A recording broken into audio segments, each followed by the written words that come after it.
Since it's impossible to live without these electronic extensions of ourselves, if you destroy Centillion, a replacement will just rise up to take its place. It's too late. The genie has long left the bottle. Churchill said that we shape our buildings, and afterwards our buildings shape us. We made machines to help us think, and now the machines think for us. So what do you want to do with us? Jenny asked. We won't stop fighting you. I want you to come and work for Centillion. Cy and Jenny looked at each other. What? We want people who can see through Tilly's suggestions, detect her imperfections. For all that we've been trying to do with AI and data mining, the perfect algorithm remains elusive. Because you can't see her flaws, you'll be the best at figuring out what Tilly's still missing and where she's gone too far. It's the perfect match. You'll make her better, more compelling, so that Tilly will do a better job.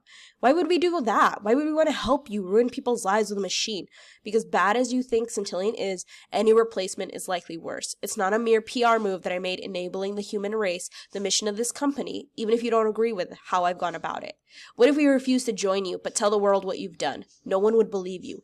We will make it so that whatever you say, whatever you write, no one will ever find it. On the net, if it can't be found by Centillion, it doesn't exist. Cy knew that he was right. You thought Centillion was an algorithm, a machine, but now you know it's built by people. People like me. People like you. You've told me that I've done wrong. Wouldn't you rather be a part of us so you can try to make things better? In the face of the inevitable, the only choice is to adapt.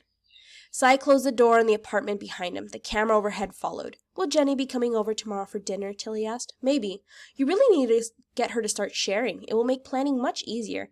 I wouldn't count on it, Tilly. You're tired, Tilly said. How about I order you some hot organic cider for delivery, and then you go to bed? That does sound perfect. No, Cy said. I think I prefer to just read a while in bed. Of course. Would you like for me to suggest a book? I'd rather you take the rest of the night off, actually. But set the wake-up song to Sinatra's My Way. An unusual choice, given your taste. Is this a one-time experiment, or would you like me to incorporate it into your music recommendations for the future? Just this once for now. Good night, Tilly. Please turn yourself off. The camera whirred, followed Cy to bed, and shut off.